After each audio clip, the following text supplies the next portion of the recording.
TV Rogers.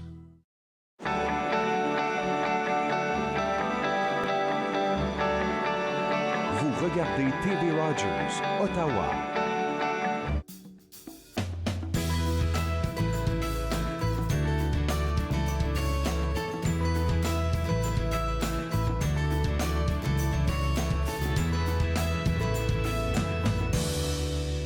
Bonjour et bienvenue entre nous exclusivement sur les ondes de TV Rogers. Je suis Claude Andrea Bonny et je me ferai un réel plaisir de passer la prochaine heure avec vous. Aujourd'hui à l'émission, on va avoir Gisèle Nantel qui vient toujours nous parler de cinéma et elle va nous parler d'un film qui sera présenté présenté aux Oscars, un film de chez nous là. Donc restez connectés, on va avoir plus d'informations à ce sujet. On va aussi revoir l'émission avec Cédric Larigaldi, notre conseiller financier, avec qui on a parlé du fonctionnement des rentes.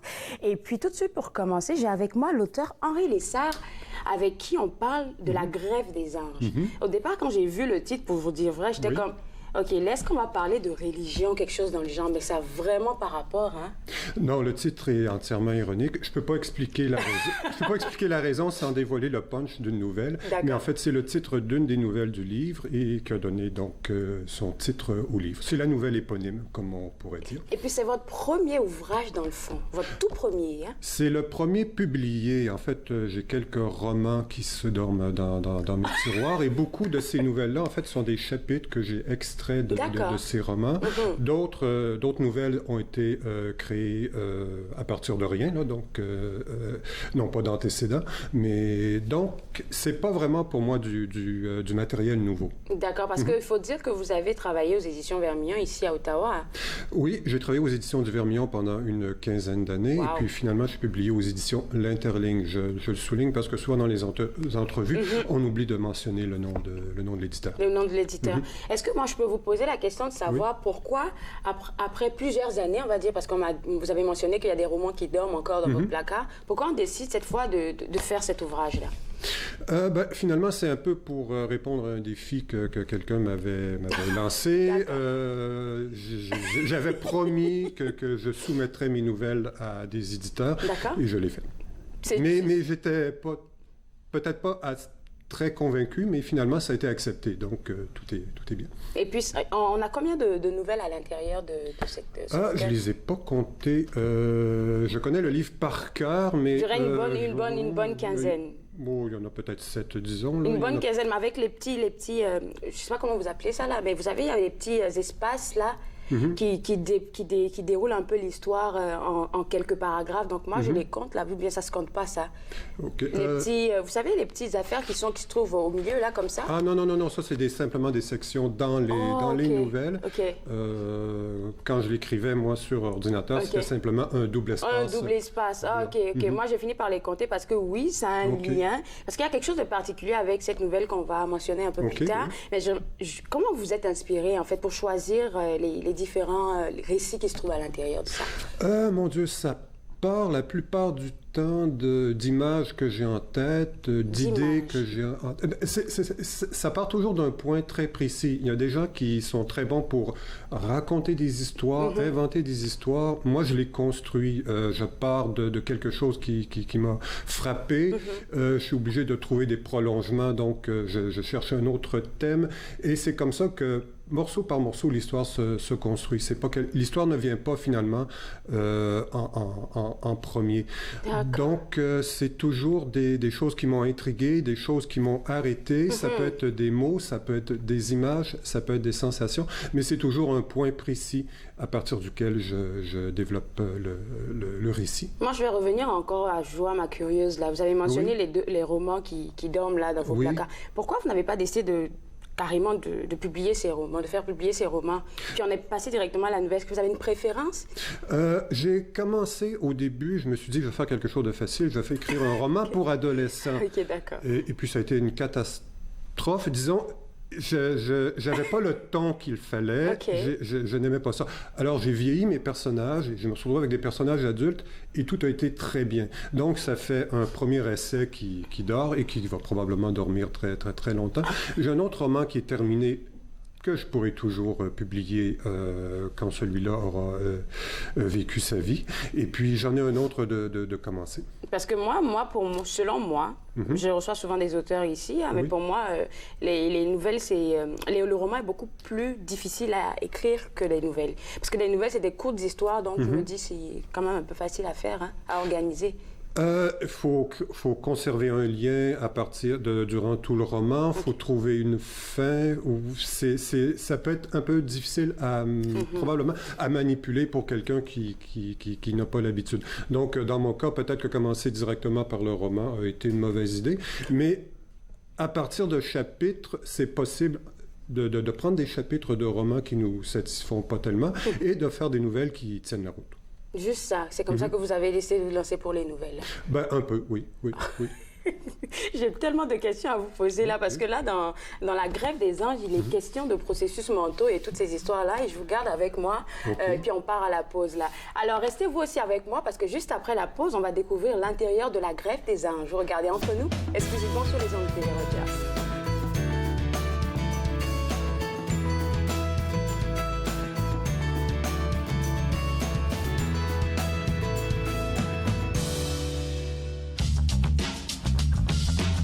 Cette émission est présentée par Télé-Élan. Vous êtes enfin aux commandes.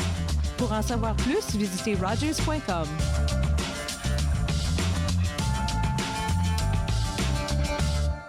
Bonjour, je m'appelle Marie Saint-Guépol, je suis bénévole à TV Rogers. J'ai choisi TV Rogers, c'était un test pour moi parce que je voulais voir si j'étais vraiment à l'aise sur ce milieu de médias. Je trouve que le programme est très bien organisé et c'est bien pour des élèves qui veulent déjà se mettre en avant dans le métier qu'ils veulent faire plus tard. Que tu aimes le milieu de la télévision, tout ce qui est reportage, je pense que c'est le bon endroit pour toi.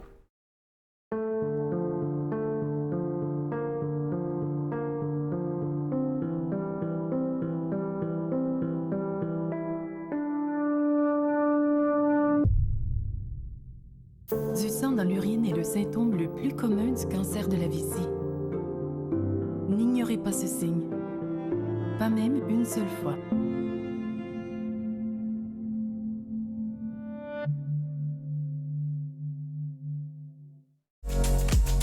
Pour la première émission de Regard, on présente quelques nominés du Gala Trior, on visite le studio d'art de Marie Léger et on rencontre deux vétérans de la guerre d'Afghanistan. Regard, jeudi 19h sur TV Rogers.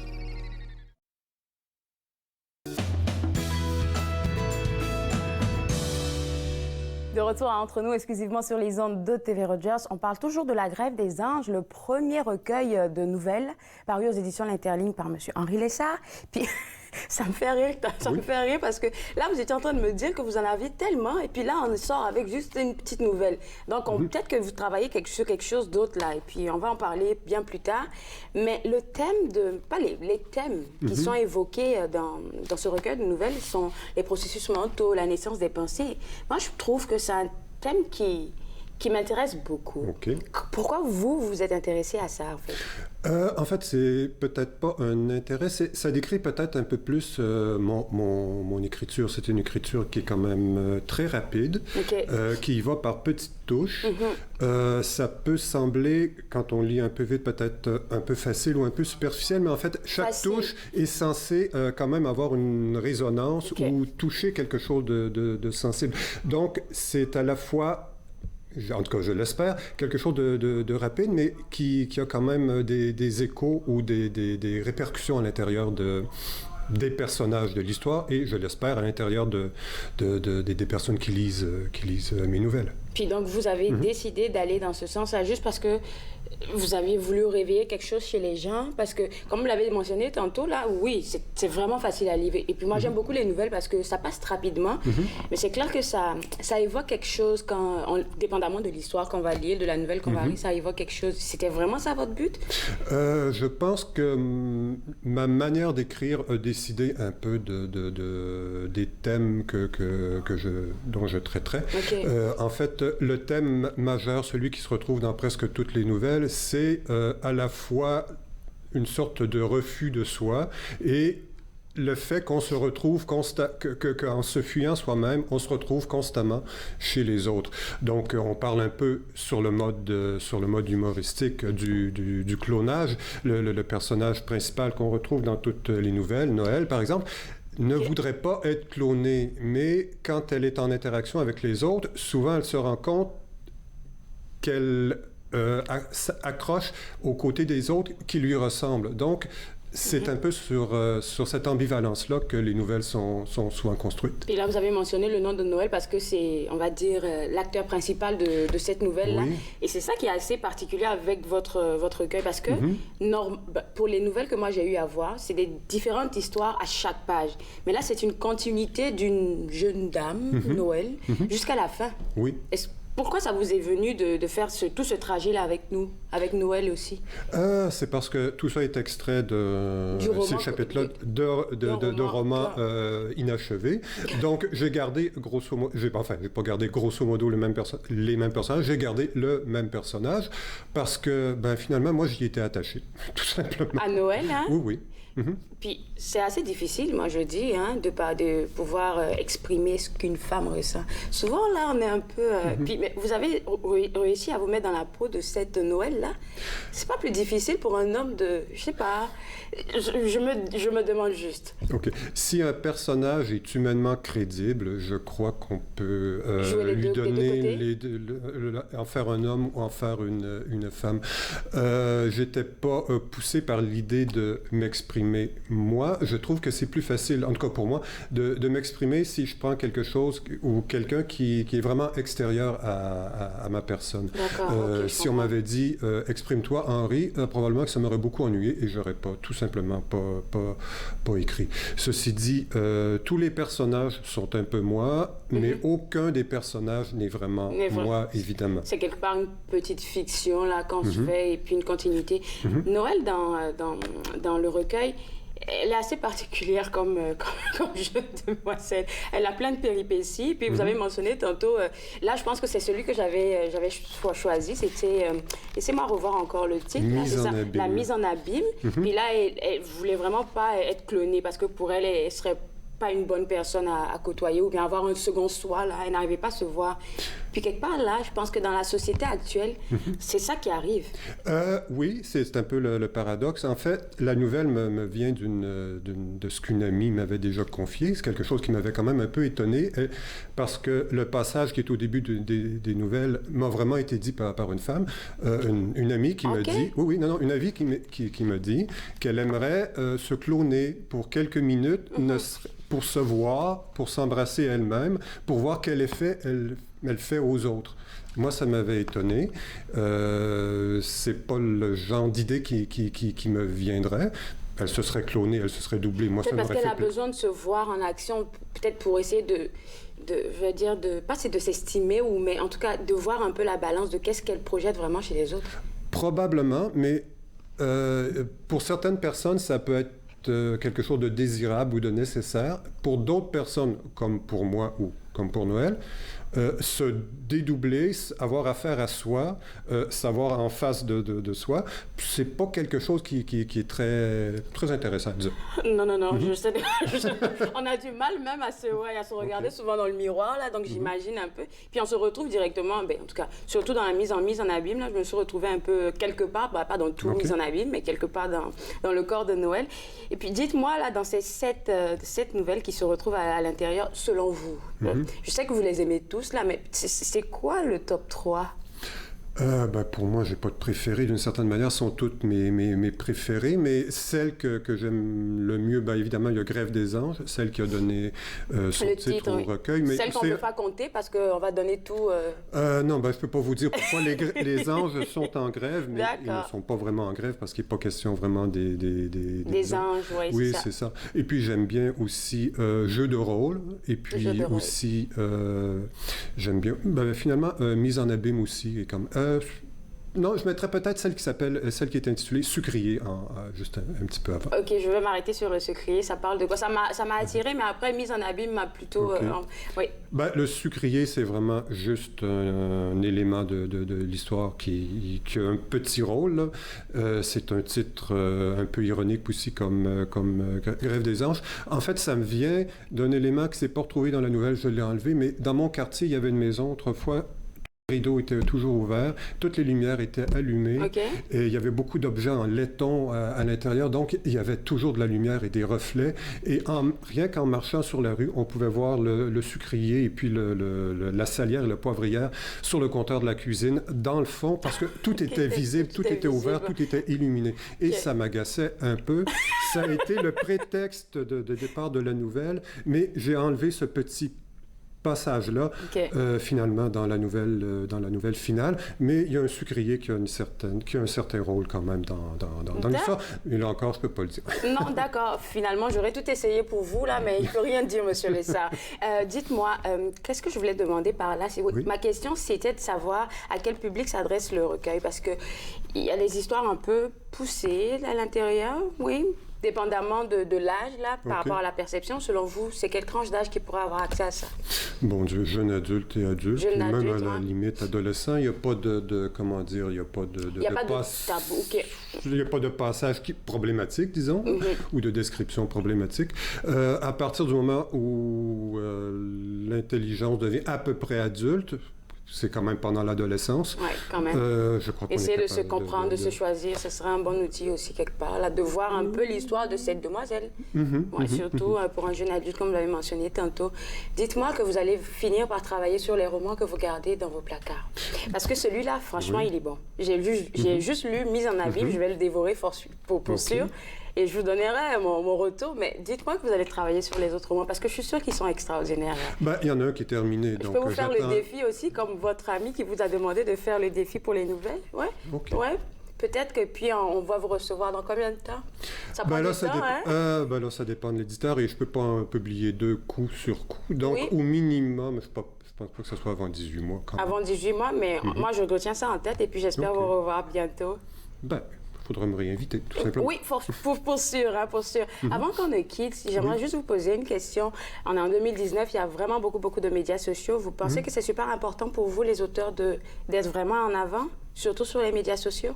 Ben, c'est un moyen de publicité, c'est un moyen de se faire connaître, oui, évidemment, oui. D'accord. Donc, c'est là que je vais vous rejoindre parce qu'on va parler de votre roman dans 18 mois. Okay. Merci beaucoup, M. Lessard. Et puis voilà, maison, franchement dit, j'ai pas tout lu, j'ai juste lu juste une nouvelle, mais c'est extraordinaire, facile à lire, très belle nouvelle. Donc si vous voulez la voir, www.intelligne.ca, c'est le site web à visiter. Après la pause, on parle cinéma avec Gisèle Dantèvre. Regardez Entre nous, exclusivement sur les ondes de TV Rogers.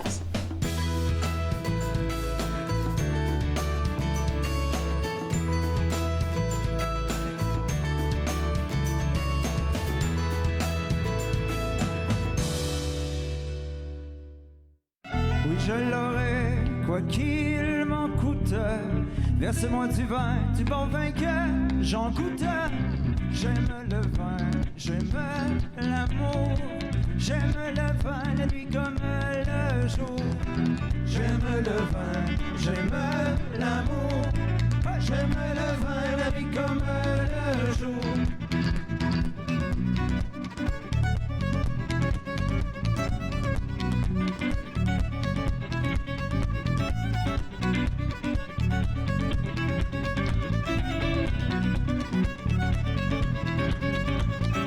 Chers camarades, je suis malade.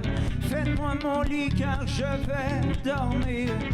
Chers camarades, je suis malade. Faites-moi mon lit car je vais dormir. Mais pas avant que l'on m'y couche. Versez-moi du vin, du bon vin que j'en goûte. J'aime le vin, j'aime l'amour. J'aime le vin, la nuit comme le jour. J'aime le vin, j'aime l'amour. J'aime le vin, la nuit comme le jour.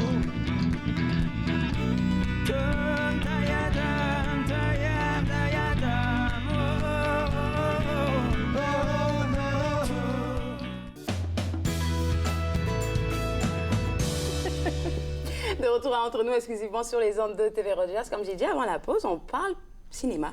Puis là, tu nous reviens du Festival du Nouveau Cinéma. Oui. Oui, hein? Alors, le Festival du Nouveau Cinéma, c'est en fait le plus vieux, le plus ancien festival au Canada. OK. Donc, il fêtait sa 48e ouais, je pense que tu avais mentionné ça la dernière fois. Oui, 48 ans. Et c'est un grand festival international, mais c'est un festival un peu marginal, un peu rebelle. OK. Oui, Pourquoi? parce que dans le temps, le Festival des films du monde était un festival international plus traditionnel, comme TIFF, par exemple. Mais le Festival du Nouveau Cinéma, qui a commencé avant, c'était pour montrer la nouvelle vague des réalisateurs, les nouveaux films, les nouvelles tendances du cinéma. Les jeunes réalisateurs qui n'avaient pas fait leur preuve encore, mais qui étaient voués à de grandes choses. Et entre autres, par exemple, il y avait André Forcier qui a présenté ses premiers films, là, et dont on a fait un hommage pendant le festival. On a montré de ses films auparavant. Le film d'ouverture était un film de Adam Egoyan, qui, lui, avait déjà été mis en nomination pour les Oscars là, pour The Sweet Hereafter. Wow. Et lui avait souvent primé ses films ouverts, lancé ses films au Festival du Nouveau Cinéma. Fait que c'est là-bas qu'il Alors, faut c'est vraiment rendre, la nouvelle vague, et on retrouve de tout. Donc, on retrouve aussi des réalisateurs qui sont très connus, comme par exemple les frères Dardenne, qui sont belges puis qui ont gagné souvent à Cannes. Et donc, ils présentaient le jeune Ahmed. Il y a aussi, et c'est toujours des sujets qui sont contestés, qui sont difficiles, qui sont peut-être politiques, sociaux. Et puis, donc, il y avait même le film de Ken Loach, qui parle, lui, c'est toujours des questions sociales. Et lui aussi avait gagné un Oscar dans le temps. Wow. Alors, il y a quand même... Même s'il y a des... Alors, il y a un bon équilibre de grands réalisateurs et en même temps, la nouvelle vague, les jeunes et tout ça. Et on présente, comme en temps de 10 jours, on présente... Moi, je dirais de 200 à 300 films. Puis, peu importe le format, comme long métrage, court métrage. Oui, court métrage, drame, comédie, documentaire, film d'animation. Il y a même un programme pour les jeunes qui s'appelle Les Petits Loups. Oh! C'est quoi? Vraiment de l'animation, juste de l'animation pour eux, là? Et c'est surtout des films d'animation, mais il y a des films avec des acteurs aussi, là, mais c'est des films pour la jeunesse. Et je pense qu'il y a même un jury jeunesse qui va évaluer les films. Est-ce que c'est parce que... je pense que tu m'en avais parlé. Où est-ce qu'ils devaient monter? Au festival d'animation, ils font ça aussi. Alors, ça, c'est la catégorie Petit Loup. Et il y a toujours des merveilles qui sont présentées. Puis là, tu as un film qui a gagné, celui qui va nous représenter aux Oscars, là, que tu vas nous parler. Alors, évidemment, la Palme d'Or, la Louve d'Or... La Louve d'Or est allée à un film qui s'appelle Bean Paul. Évidemment, mon coup de cœur à moi, c'était le film Antigone. OK. Mais pourquoi? Pourquoi? Premièrement, ils ne pouvaient pas lui accorder un prix parce que ça l'avait déjà gagné à Toronto comme meilleur film canadien. Et ça l'a déjà été repéré pour représenter le Canada aux Oscars. Alors, comme ça l'avait déjà été reconnu, puis ça a gagné des prix prestigieux. Bon, on l'a donné à un film autochtone qui s'appelle When the Body Remembers. Un film autochtone, mais de l'ouest du Pacifique. C'est un nouveau réalisateur, lui? Oui, c'est 2 femmes autochtones. Alors, puis il y avait tout un volet autochtone. Voici, ici, c'est Antigone. Et comme vous voyez à l'écran, il y a Paul Doucette qui est dans la distribution. Il y a aussi Bernard Gouin et l'actrice de prédilection, l'actrice principale, Naomi Ritchie, elle est incroyable. Elle est vraiment là. on voit dans son visage là, la détermination. Elle est vraiment rentrée dans son rôle, en fait. Oh, oui, elle a porté son rôle, oui, tellement. Et elle domine, elle crève l'écran et on suit toute l'histoire, on est accroché et ça devient presque un mouvement politique contestataire. Puis c'est quoi comme histoire? Alors, l'histoire, c'est une famille d'immigrants et donc il y a 2 sœurs et 2 frères. Et l'un des frères, lors d'une descente, se fait tuer par un policier. Ah. Et l'autre frère, bon, il s'attaque au policier qui a tué son frère. Oui, oui. Et à cause de ça, il se retrouve en prison. Et là, on veut comme accessoire, et on veut le déporter. Oh. Alors là, Antigone, il lui reste juste un frère, il est en prison. Et ceci est inspiré d'un fait divers. Donc, la réalisatrice, Sophie Desraspes, qui est canadienne, française, de Québec, bon, elle avait fait un documentaire sur un jeune immigrant qui avait été tué à Montréal par des policiers. Et donc, elle s'est inspirée de ça pour faire son film. Et elle a utilisé la pièce de Sophocle, Antigone, qui date de 2000 ans, pour mettre les personnages en jeu, comme une pièce classique. Mais en même temps, elle est assez jeune qu'elle utilise toutes sortes de médias pour le dire. Il y a des scènes où c'est très rapide, des superpositions, il y a des scènes à plusieurs écrans. C'est vraiment un film moderne, mais qui a une portée universelle. Et puis, tu as mentionné... Dans le sens qu'on parle de la famille. Oui, c'est ça que j'allais dire. Et cette famille-là qui va peut-être être séparée parce que quelques-uns vont être déportés dans leur pays. Et évidemment, ils sont sortis de leur pays parce que leurs parents sont morts, tués. Alors, ils ne veulent pas retourner dans leur pays. Alors, c'est une question de famille et de justice. Et donc, elle va s'organiser pour que son frère s'évade de prison et elle va prendre sa place. Wow! Puis là, c'est ça que tu mentionnais tantôt pour le Festival du Nouveau Cinéma. C'est des affaires souvent qui sont des affaires de société qu'on traite. Ouais, exactement. Parce que ça, oui. Exactement. C'est ce qui se passe dans notre société, ce qui est dans les actualités, à la fine pointe des nouvelles, des dossiers contestés. C'est ça. Alors, c'est un festival qui est très important. Si c'est ton coup de cœur, c'est que c'est un très bon film qu'on va essayer de voir ce week-end. Alors, c'est Antigone, et Antigone va sortir en salle le 8 novembre. D'accord. Et peut-être que j'aurai le temps d'en parler encore. OK, parfait, on sera là pour toi. Je te garde avec moi parce que juste après la pause, on va parler des fleurs oubliées. Vous regardez Entre nous exclusivement sur les ondes de TV Rogers.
As-tu regardé? Oui.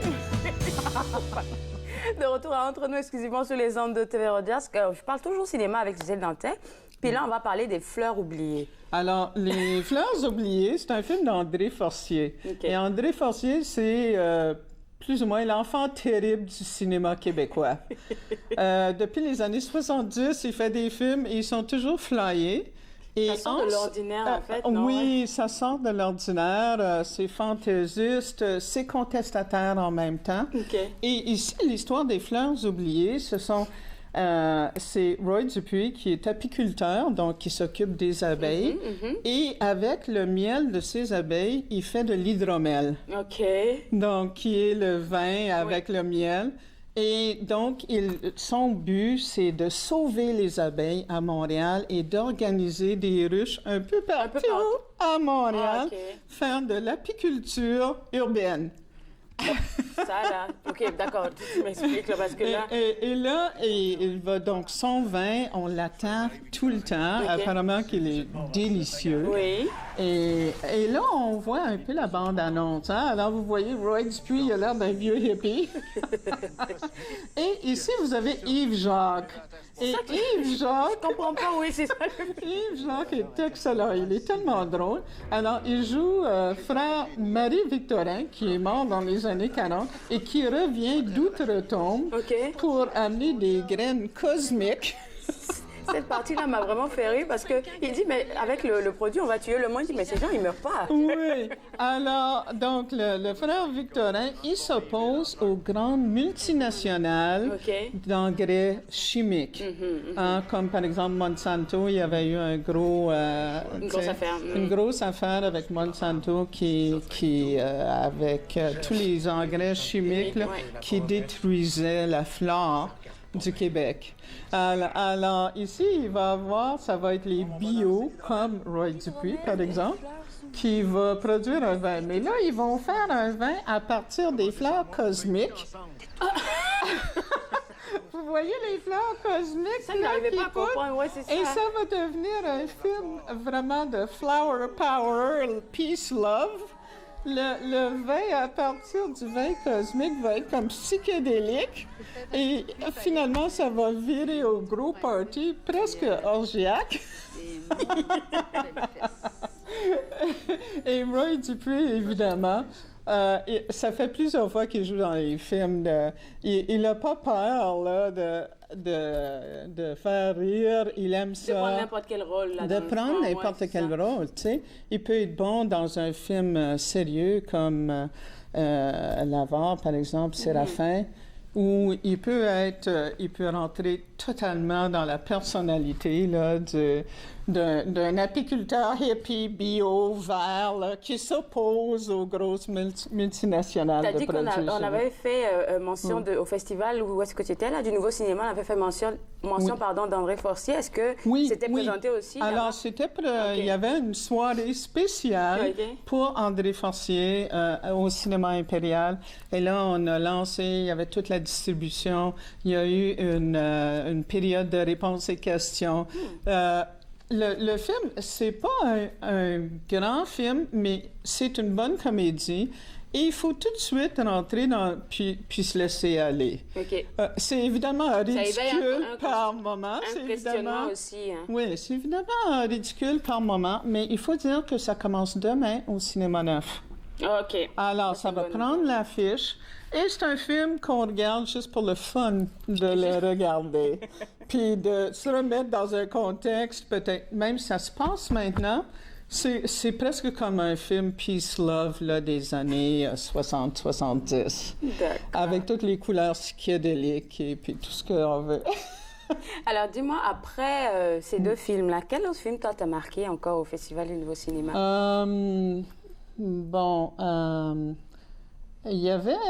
Parce qu'il y a une multitude. Parce que moi, j'ai vu comme une trentaine de films. Hein? Oh mon Dieu! En 10 jours, j'ai vu comme une trentaine de films. Alors moi, Je dirais, il y avait un film islandais, un film policier islandais, et l'acteur principal a gagné le prix du meilleur acteur dans le film. Alors, ça s'appelait A White White Day. White White Day? Oui, A White White Day. Et ça aussi, ça va jouer, je pense, en novembre-décembre au Bytown, sûrement, au Mayfair, et peut-être dans d'autres cinémas. Tu nous dis de quoi ça parle? Oui, peut-être alors... pour nous donner le goût d'aller voir ça quand oui, ça sera à la fin. alors, A White White Day, c'est un film qui est assez lent, ça se passe en Islande. Alors, ça dit à quel point le festival est international. On avait des films coréens, des films japonais, des films islandais. Et celui-ci, c'est un chef de police qui... sa femme est morte dans un accident de voiture, mais lui, il pense qu'il y a anguille sous roche et qu'il y a quelque chose de pas correct. Même si on a traité l'affaire comme, un accident de la route, il y avait du brouillard et tombé dans le ravin. Mais lui, il sait qu'il y a autre chose. Alors, il va aller jusqu'au bout, même si... Faire des propres recherches, un peu? Oui, il va faire ses propres recherches. Et là, il fait des choses qui sont pas toujours correctes. Et, il va avoir des problèmes à un moment donné. Il va même embarrer tous les policiers dans les cellules pour pouvoir poursuivre sa propre recherche. C'est quelque chose de comique, en fait, dans le fond. C'est assez... Non, c'est absolument pas comique.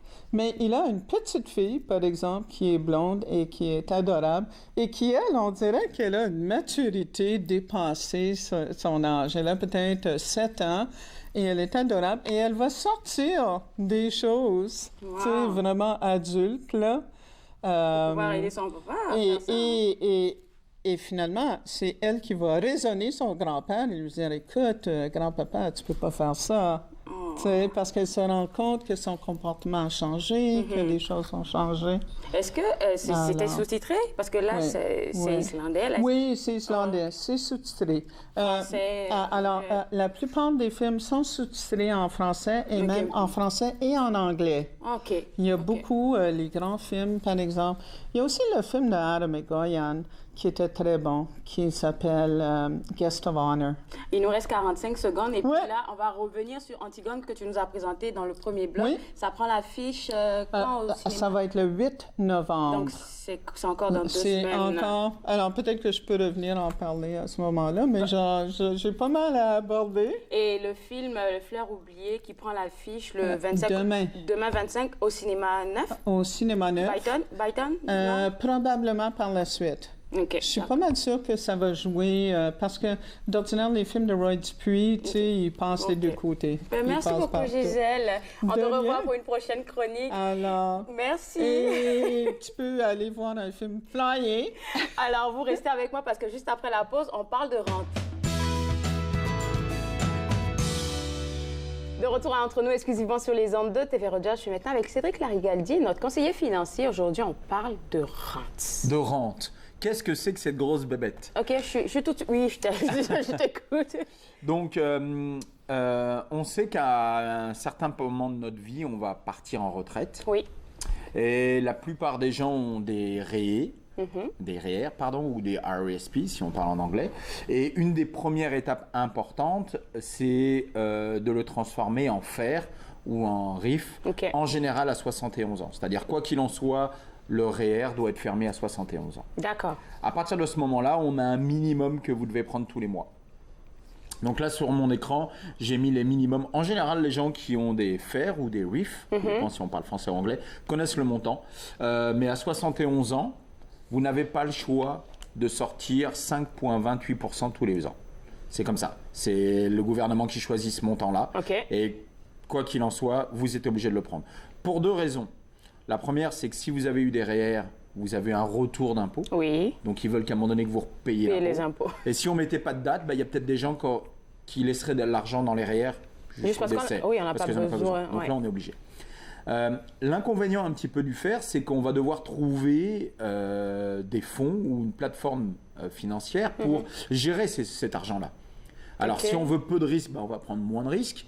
Si on veut plus de risques, il va y avoir plus de vagues. Mais on voudrait que ça dure le plus longtemps possible. Est-ce qu'on a une option qui nous permettrait d'avoir pratiquement une garantie d'avoir l'argent jusqu'au bout? La rente en fait partie. OK.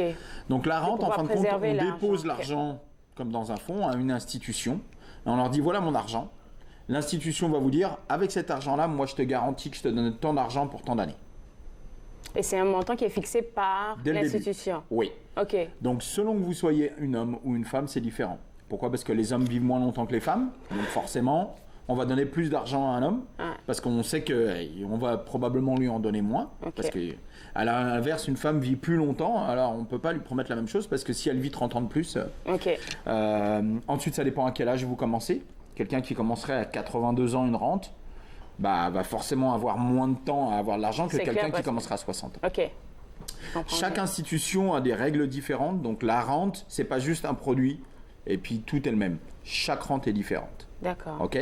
Moi, je vous ai fait des petits calculs pour qu'on se donne une idée. Ok. Donc, imaginons femme de 56 ans qui aurait 200 000 sur son REER, qui a l'air beaucoup d'argent, mais en même temps proche de la retraite, c'est pas grand-chose. C'est pas grand-chose, Parce oui. que si vous avez besoin de 20 ou 30 000 C'est dollars vrai. par an, Mhm. c'est vite parti. Sur les rentes, vous avez des garanties, c'est-à-dire quoi qu'il en soit, vous êtes sûr d'avoir pendant une certaine période de temps Ce montant-là. ce montant-là. OK. Donc, ça fait 5, 10 ou 15 ans, en général, c'est ça. Ça veut dire que si vous prenez une garantie de 15 ans et que vous mourrez au bout de 2 ans, il vous reste 13 ans, Oui. cette garantie va être payée à un bénéficiaire. OK, parfait. Ok. OK. Par contre, vous allez avoir moins d'argent puisqu'ils garantissent.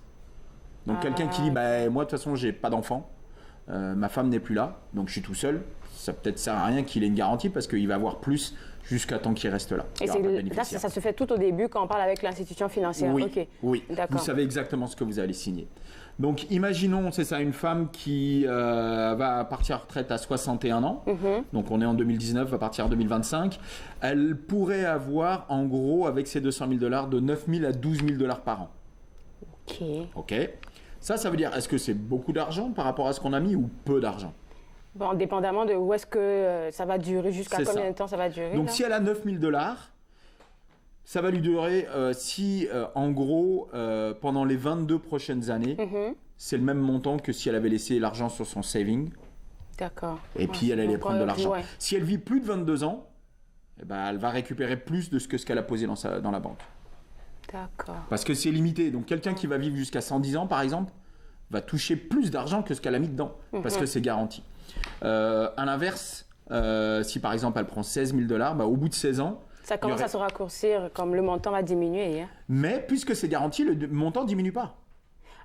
Donc quelqu'un qui est en bonne santé, qui sait qu'il fait attention à sa santé et puis que dans sa famille tout le monde est mort à 99 ans, OK. il y a de grandes chances qu'elle, elle va recevoir plus que ce qu'elle a mis. D'accord. Ok? Donc là, la rente peut être un avantage. À l'inverse, une famille qui dit moi je fais attention à ma santé, mais tout le monde est mort à 55 ans avec crise cardiaque, cancer, etc. Ce qui veut dire que elle, peut-être qu'elle va déposer 200 000 $, mais peut-être que l'institution va lui donner que 50 000 parce qu'elle va décéder à un moment donné. Ouais. Qu'est-ce qu'on fait de ce 150 000 qui reste? Qu'est-ce qu'on Dans fait? certains cas, une partie peut revenir au bénéficiaire. Dans certains cas, tout est redonné à l'institution financière. Donc vous perdez tout. OK. Donc, il faut vraiment discuter là pour C'est savoir ça. dans quoi on C'est pour ça que s'embarque. quand on monte les chiffres au départ, les gens disent pourquoi tout le monde ne fait pas une rente? Oui, oui. Parce que si vous avez fait juste un mois, vous avez un accident de voiture demain, et puis Terminé, surtout si on n'a pas pris de bénéficiaire. Aïe, ouch. ok. Donc chaque situation est différente. D'accord. Chaque besoin est différent. Souvent, ce qui se passe, on essaie de faire un mixte. Au lieu de dire je vais investir tout ou je fais une rente avec tout, pourquoi pas faire un 50-50? C'est-à-dire? Donc sur le 200 000, on va mettre que le 100 000 dans la rente. Oui. C'est-à-dire qu'on va avoir un minimum garanti jusqu'à vie. Et puis l'autre 100 000, Et puis l'autre 100 000, on va l'investir parce que s'il y a des années où j'ai envie de faire un voyage avec mon épouse, je peux retirer un peu plus. Parce que le problème de la rente, c'est que si on a besoin de venir chercher un peu plus, on ne peut pas, puisque c'est signé dès le départ. OK. Donc, il n'y a vraiment pas possibilité de revenir comme après 2 ans, 3 ans, essayer. Il peut y avoir dans certains contrats, mais l'idée de la rente, c'est on est jusqu'au bout. Un peu comme ce qu'on a avec le CPP et Old Age Security. OK. C'est une pension qui vous est donnée à vie. Vous ne pouvez pas taper à la porte, Monsieur Trudeau, est-ce que vous pouvez m'augmenter parce que l'année prochaine, je veux partir en voyage avec les enfants? OK. Non, tu as ça jusqu'au bout. C'est déjà bien. C'est en même temps un avantage, mais pour moi, c'est un gros inconvénient. Ça peut être un inconvénient. Parce que... Donc, En général, le bon moment pour le faire, c'est à peu près entre 5 à 10 ans avant de votre retraite. D'accord. Plus ou moins, parce qu'on ne sait jamais le jour exact de la retraite à l'avance. Mais ça nous permet de commencer à mettre des chiffres en place. Okay. Et puis, plus tôt on donne l'argent à l'institution, plus tôt eux peuvent faire des petits avec. Okay. Et si on dit on n'y touche pas pendant 10 ans, bah forcément la garantie quand on va commencer va être beaucoup plus grosse que quelqu'un qui dit j'en ai besoin demain matin. C'est vrai. Ok, demain matin, nous on va pas avoir le temps de faire des investissements. Entre guillemets. Je pense que ton conseil de faire 50-50, il a quand même sa place aujourd'hui parce que ça nous couvre quelque part. Hein? Exactement. Okay. Exactement. Il y a aussi une autre chose qui s'appelle les revenus viagers, qui sont similaires à une rente. Donc l'idée est la même. La seule différence, c'est que les revenus viagers, vous avez l'opportunité de prendre plus si vous avez besoin. Donc il y a un peu plus de flexibilité. Donc quand on part à l'institution financière, on demande pour une rente viager? Oui, exactement, une rente. Le mieux, c'est que quand vous avez de votre agent financier, vous dites « Ok, je sais que je peux avoir certaines garanties sur mon revenu. Comment je peux travailler là-dessus ?» Et là, votre agent financier, il va vous dire on a les rentes, on a ceci, on a cela. L'assurance vie en fait partie aussi. Parce que si, hélas, votre époux décède et qu'il y a une assurance vie, de suite, vous avez un gain supplémentaire dans votre... Vous êtes censé avoir un gain supplémentaire. Je suis en train de me tirer les cheveux, là, parce que là, c'est un peu complexe, hein, cette histoire de rente-là. Tu trouves pas? C'est complexe. Et c'est pour ça que vous avez besoin d'un agent financier. OK, oui. Mais il y a un outil que j'utilise tous les jours qui s'appelle une voiture. Si vous me demandez, moi, de réparer la voiture, je suis incapable de le faire. Ouais, c'est ça. OK? Voilà pourquoi on a des garagistes. Si on a besoin d'un expert... J'ai bien reçu le message. Voilà.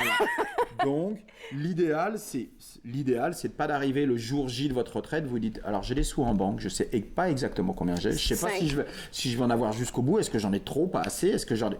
Non, 5 à 10 ans, comme tu as dit avant. En général, 10 ans, c'est un bon moment, mais il y a des gens qui n'ont pas la possibilité pour différentes raisons. Il peut y avoir un divorce, des gens qui viennent de l'étranger qui arrivent, tout dépend.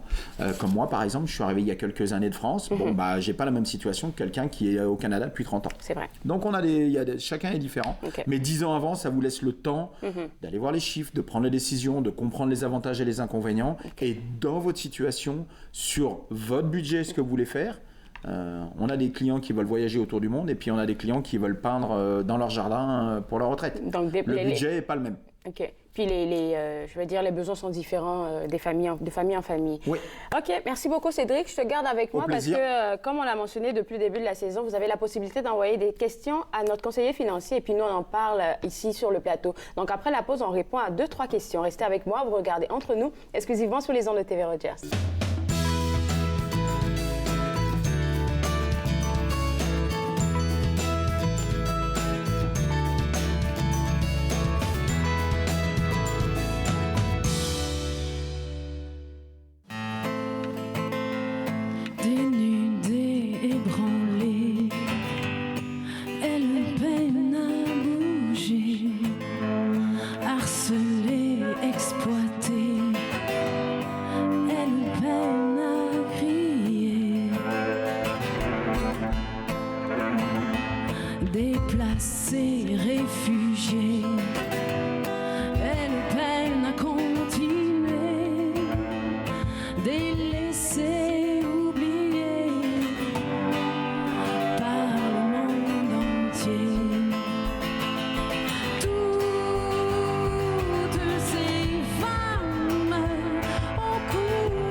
De retour à Entre nous, exclusivement sur les ondes de TV Rogers. Vous savez, comme je l'ai dit avant la pause, des personnes on posait des questions à Cédric et puis C'est là, ça. on va répondre. Je pense qu'on va parler là du réel parce que on a parlé très souvent, mais apparemment, il y a quelqu'un qui n'a pas compris quelque chose. Exactement. Donc souvent, la question, c'est si j'ai 2 enfants et qu'il y en a un qui ne va pas aux études, est-ce que je peux transférer, en fin de compte, les fonds d'un enfant à l'autre? OK.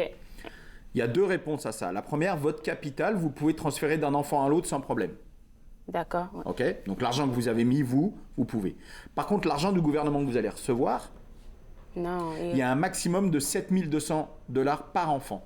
Donc si vous avez déjà eu le maximum pour un enfant, l'autre 7 200 $, vous ne pouvez pas le transférer à un enfant. Donc il reste là. Si votre enfant ne va jamais à l'université, l'argent retournera, il y aura d'autres options. Mais vous ne pouvez pas le transférer d'un enfant à l'autre.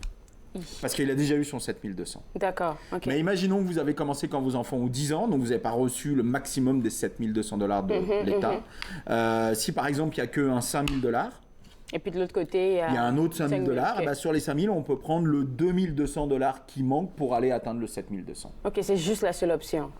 C'est la seule option. Bien sûr, le capital peut être transféré d'un enfant à l'autre, ça, il n'y a pas de problème. L'argent que vous avez mis. Donc, s'il y a, je sais pas moi, 50 000 $ dessus, et qu'il y a, on va prendre des chiffres simples, 30 000 de l'argent que vous avez mis et 14 000 du gouvernement, et ben là, on peut transférer d'un enfant à un autre. Mais l'argent du gouvernement, c'est 7 200 $ maximum par enfant. Vous ne pouvez pas donner plus de ce montant-là. Mais tu l'as mentionné au début, fait que l'argent que nous, on a plutôt investi, là, c'est possible de le transférer. Oui, vous pouvez avoir un enfant qui est très bon en mathématiques et puis qui a des bourses tout au long de l'année. Il n'y a peut-être pas besoin de prendre de l'argent là, ou un enfant qui va faire du sport, ou selon les études, selon ce qu'il en est, il n'y a peut-être pas besoin de récupérer. Donc, c'est pour ça qu'on essaie de récupérer l'argent du gouvernement le plus tôt possible.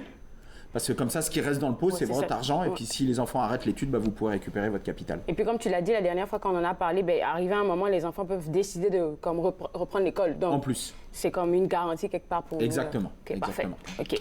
OK. Deuxième question. Oui. Alors, date limite pour les REER. Donc, normalement, chaque année, la règle, c'est 60 jours après le dernier jour de l'année. OK. OK, ce qui tombe le 28 février. Donc, au 1er mars, on passe sur normalement l'année suivante. OK. Cette année, qui va arriver en 2020, c'est une année avec un 29 février, qui arrive tous les 4 ans. Ouais. Donc, ça veut dire que la deadline devrait être le 29 février. Donc, ça ne change pas grand-chose, si ce n'est qu'on a toujours des clients qui nous appellent le 28 février et qui disent « Oula, j'ai oublié de mettre des sous dans ma REER pour 2018, est-ce qu'il est encore temps ?» Donc, juste bien penser que cette année, ça ne sera pas le 1er mars. Surtout si j'ai pas regardé, mais si le 29 tombe un vendredi, et que le premier tombe un lundi, on peut toujours à 2-3 jours bouger les dates, là, dire écoutez, on va arriver pour que le passer pour le 29 février, mais pensez que c'est ça. Et puis, dépendamment de ce que tu m'as dit, ça, corrige-moi si je me trompe, on peut mettre autant qu'on peut, là, comme pour le réel, pour se lancer pour la nouvelle année. Oui et non. Parce que vous avez un maximum qui est calculé par rapport à votre revenu que vous pouvez mettre. 18% de votre salaire en général, parce qu'il y a des gens où ils ne peuvent pas mettre 18% si vous êtes au-dessus d'un 200 000 $ par an. Je vois de quoi tu parles. Voilà. Ton cas, parce que tu fais 200 000 par an. Tu peux pas tout mettre. OK, je suis mise à découvert là. Okay. Ouais. Ah oui, bonne question souvent qu'on me pose. Imaginons que vous avez maximisé votre CELI ou TFSA. OK. Donc vous avez mis le maximum que vous avez le droit de mettre. Chaque personne est différent. Est-ce que tu peux me rappeler un tout petit peu le CELI? Le CELI. Donc le CELI, c'est un endroit où vous mettez de l'argent pour investir. Tous les gains sont non taxables. OK. OK. Donc vous avez le droit de le faire à partir de 18 ans. Vous ne pouvez pas le faire avant. Okay, donc il faut avoir 18 ans minimum. Et 18 ans, quand vous avez 18 ans, vous pouvez mettre 5 000 $ pour la première année. D'accord. Ok, mais moi qui suis là depuis maintenant un petit bout de temps, le maximum que j'aurai le droit de mettre, c'est 63 500 $. Ok. Au 1er janvier 2020, on va avoir une fenêtre qui va s'ouvrir encore. En général, selon les années, entre 5 et 6 000 $. D'accord. Ok. Il y a les élections. La dernière fois, M. Harper avait dit, lors des élections, au lieu de faire une fenêtre de 5 500, on va faire une fenêtre à 10 000. Donc là, la fenêtre, il peut se passer, tout dépend de ce qui va se passer lundi soir. D'ailleurs, lundi va être une journée occupée pour toi. Donc, imaginons que vous avez votre maximum. Donc, on va dire que c'est 63 500 $. Le maximum total, tu penses que ça devrait tourner autour de combien? 63 500 $. 63 000, ok, c'est ça que tu as dit. Et puis que vous retirez 5 000 $ au mois de mai, par exemple. OK.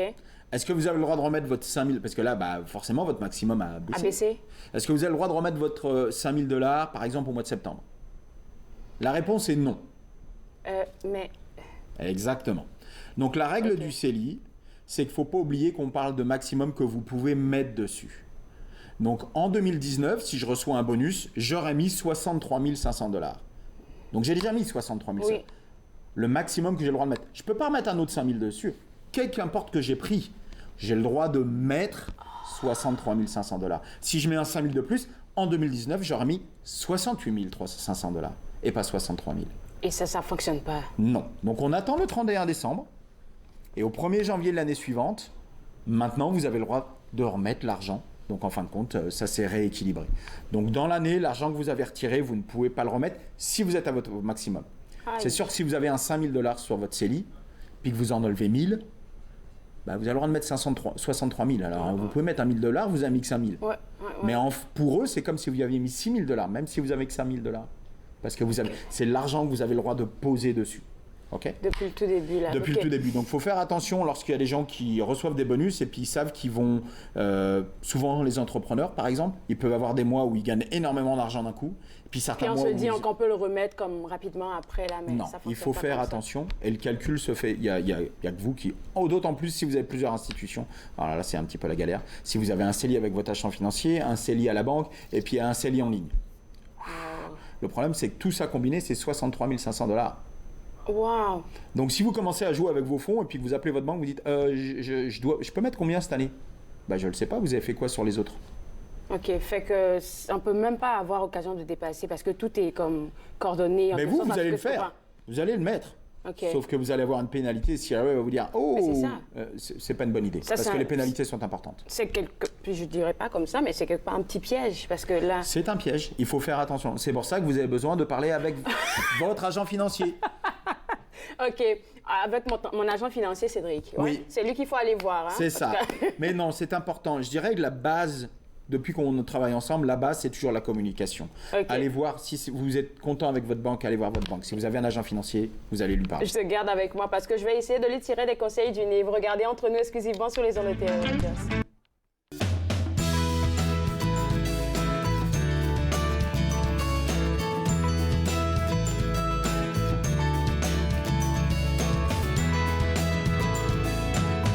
Nous sommes la génération qui avait tout, qui a révolutionné la musique, qui savait comment gagner.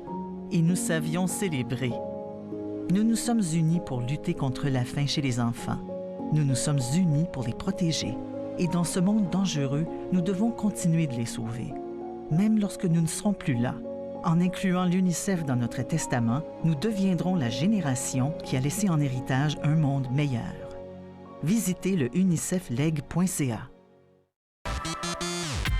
À la prochaine émission, je rencontre Lila Densel, la plus jeune invitée de Suivez-moi, une auteure de 17 ans qui nous parle de son premier livre. Alors, suivez-moi. Suivez-moi, jeudi 20h sur TV Rogers.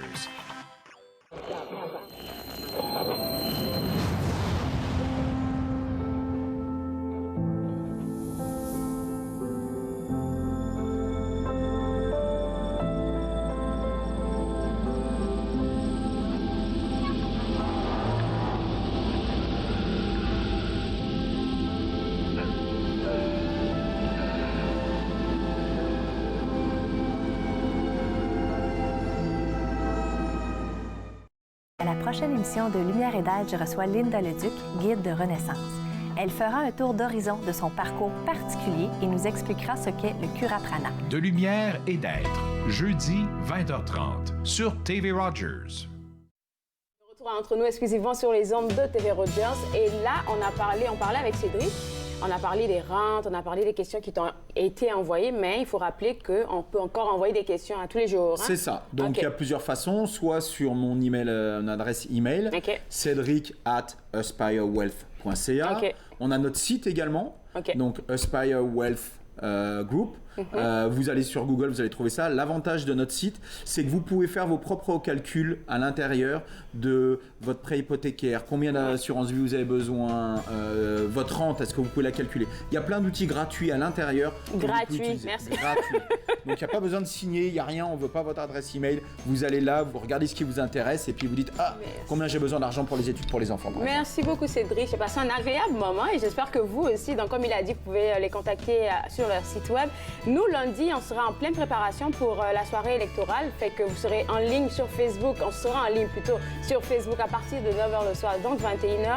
On va essayer de couvrir un peu tout ce qui se passe dans les 9 circonscriptions desservies par Rogers, Ottawa-Vanier, Ottawa-Centre et puis à Orléans aussi. Donc, restez connectés parce que vous aurez de l'actualité comme sur le vif là. Et puis, lundi et mardi, il y aura une rediffusion et nous, on se revoit mercredi. Restez connectés. Bye!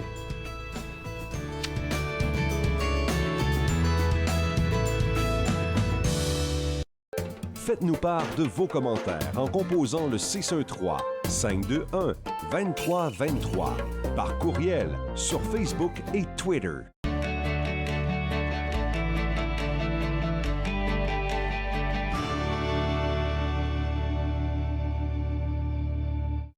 Donc, je m'appelle Mélanie Bégin et puis je fais un focus à TV Rogers.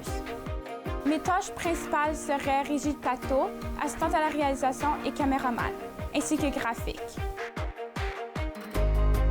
Donc, je trouve que tout le monde devrait passer à Rogers, tant qu'à être invité ou bénévole, au moins d'essayer une fois parce que, en fait, tu apprends tellement de choses et des choses que tu ne croirais pas apprendre.